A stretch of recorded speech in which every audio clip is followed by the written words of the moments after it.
Hello મિત્રો. તો આ જેઠ અને વહુનો ભાગ 2 છે. જો ભાગ 1 ના જોયો હોય તો તે ચેનલમાં છે. તેને પણ જો મજા આવશે. તો હવે ભાગ 2 ચાલુ કરીએ. ભાગ 2. હું. મારી જાન, તારી તો બહુ કડક છે. સાચું બોલજે. તારી ખાડાનો સ્વાદ કેટલા કેળાને ચાખેલો છે. રશ્મિ. તમે બતાવો કે તમે કેટલીઓને કર્યું છે. હું. 3 બૈરીઓ અને 2 છોકરીઓ. રશ્મિ. ઓહ! કોણ કોણ? હું. કોઈને બતાવતી નહીં હા. રશ્મિ. ના, કોઈને નહીં બતાવું. તમારી સોગન. હું. એક લતા કાકી સાસુ અને એમની બહેનપણી. રશ્મિ. ઓહ! પેલા નવસારી રહે છે તે? હું. હા. રશ્મિ. બીજું કોણ? હું. બાજુવાળા સંધ્યા ભાભી. રશ્મિ. ઓહ! બધા ફૂલ બોલે છે. હું. હા. રશ્મિ. તમે તો બહુ જબરા છો. અને 2 છોકરીઓ? હું. એક તો પેલી લતા કાકી સાસુની કલી, બીજું શમલી, મારી સાથે ભણતી હતી તે. રશ્મિ. લતા કાકીજીની કલી, પેલા ગઈ સાલ લગ્ન થયા એ? હું. હા. રશ્મિ. ઓહ! તો ક્યારે મળ્યા? એ તો બહુ નાની તમારાથી. હું. હા. 8મીમાં હતી ત્યારે એની મમ્મીને કામ કરતા જોઈ ગઈ હતી. રશ્મિ. ઓહ! કેવી રીતે? હું બિલીમોરા કોલેજથી શનિ રવિ રજા હોય એટલે શુક્રવારે રાતે બિલીમોરાથી નીકળી જતો અને નવસારી લતા કાકીજીને ઘરે રાત રહેતો. રશ્મિ. ઓહ! હવે સમજી. તમે નવસારી લતા કાકીનું કામ કરવા જતા હતા. હું. હા. તો એ દિવસે લતા કાકીજી અને કલી 2 જ જણ ઘરે હતા. રાતે 12 વાગ્યા હશે.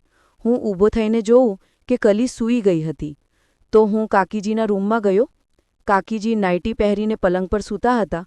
તો મેં એમના પગ હલાવીને જગાડ્યા. કાકીજી બોલ્યા, અત્યારે મનોજકુમાર અહીંયા? કલી સે ઘરમાં. તો હું બોલ્યો, કાકી તમે ચિંતા ના કરો, એ સૂઈ ગઈ છે. પછી એમને પણ ઊભા થઈને કલીની રૂમમાં જોઈ આવ્યા અને મને કીધું, સારું સૂઈ ગઈ છે, પણ ઊભી થશે અને બાજુમાં તમને નહીં જોવે તો? એને શંકા નહીં જાય? મેં કીધું, હું પધારીમાં આશિકા મૂકીને ધાબળો મૂકાતો આવું તો એને લાગશે કે હું ઓઢીને સૂઈ ગયો છું. પછી એમને બોલ્યા, ઠીક. તો મેં એ રીતે પાથરી બનાવીને આવી ગયો અને રૂમને સ્ટોપર મારીને કાકી અને હું એકબીજાને બાથમાં લઈને કરવા લાગ્યા, પણ ઉતાવળમાં બારીનો પડદો બરાબર બંધ કરવાનો રહી ગયો. થોડીવાર મેં કાકીના સંતરા દબાવીને પછી કાકી બોલ્યા, મનોજકુમાર તમે તો અમારી કિંજુ, મારી વાઈફને તો મજાક કરાવતા જ હશો. મેં કીધું, મનોજકુમાર ના બોલો, ખાલી મનોજ બોલો. એ બોલ્યા, તમે પણ કાકી કાકી ના બોલશો, ખાલી લતા બોલો. હું બોલ્યો, ઠીક છે લતા ડાર્લિંગ. તો કાકી બોલ્યા, હા મારા નાના નાના ધણી. એવા સમયે કલી પેશાબ કરવા ઉઠી અને મમ્મીની રૂમમાં લાઇટ જોઈ અને થોડો થોડો અવાજ આવતો હતો. તો કુતૂહલતાથી એને દરવાજો દબાવી જોયો, પણ દરવાજો અંદરથી બંધ હતો. તો સાઈડમાં બારી પાસે ગઈ અને બારીમાંથી અંદર જોયું. અંદર તો હું લતા કાકીને કરતા હતો એ એને સ્પષ્ટ દેખાતું હતું. થોડીવાર પછી મારી નજર બારી બાજુ ગઈ તો મને લાગ્યું કે કોઈ જુએ છે, પણ મેં કંઈ ધ્યાનમાં ના લીધું અને લતાને કામ કરતા રહ્યો. કલી પણ ત્યાં જ ઊભી ઊભી મારી અને એની મમ્મીને જોતી રહી.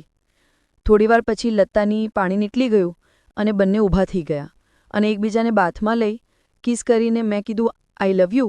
તો સામે એમને પણ કીધું, આઈ લવ યુ. તો પછી મેં સંતરા પર કિસ કરી બોલ્યો, લતા ડાર્લિંગ ગુડ નાઇટ. એમને પણ કેળાને ચુંબન કરીને બોલ્યા, ગુડ નાઇટ. તો એ સમયે કલી બારીથી એકદમ દોડીને રૂમમાં જતી હતી અને હું દરવાજો ખોલીને રૂમમાંથી બહાર નીકળતો હતો. મેં કંઈ બોલ્યા વગર દરવાજો આડો કરીને રૂમમાં જતો રહ્યો અને રૂમ દરવાજો આડો કરીને કલીની પાસે જઈને બેઠો અને કલીને કીધું, કેમ ઊંઘ નથી આવતી? નથી, તો મેં પૂછ્યું કે બારી પાસે તું ઊભી હતી? એણે માથું હલાવીને હા પાડી. મેં કીધું તે મમ્મીની રૂમમાં બધું જોયું? એ બોલી હા. મેં કીધું શું શું જોયું? એ કંઈ બોલી નહીં અને માથું નીચે કરીને બેસી રહી. પછી મેં કીધું તારે કરવું છે? એ કંઈ બોલી નહીં તો મેં એના સંતરા દબાવવાના ચાલુ કરી દીધા. પછી એની સાથે કામ કરવાનું શરૂ કર્યું. પછી એ મજા લેવા લાગી. 3થી 4 મિનિટમાં તો એનું પાણી નીકળી ગયું, પણ મેં એને 10થી 15 મિનિટ કામ કર્યું. અને એને તો પગ એટલા બધા દુખતા હતા કે તરત તો ઊભી જ ના શકી. મજા કરાવીશ એમ કહીને એને આઈ લવ યુ કહીને બાથમાં લીધી તો એણે પણ કિસ કરીને શરમાતા શરમાતા બોલી, આઈ લવ યુ. રશ્મિ: એટલી નાની હતી તો પણ તમે કલીને છોડી? હા, તે તો એને જોઈ છે ને અત્યારે એનો બોડી કેવું લાગે છે. 8મીમાં હતી ત્યારે ને એના સંતરા તારા જેવડા હતા. એની મમ્મી પર ગઈ છે. એની મમ્મીના એ મોટા છે. રશ્મિ: કાકીજીને કેવી રીતે પહેલીવાર છોડ્યા? મિત્રો, આ કહાની આગળની ઘટના ભાગ 3માં જોઈશું. માટે આ ચેનલ સબસ્ક્રાઇબ કરો અને વિડીયોને લાઇક કરો.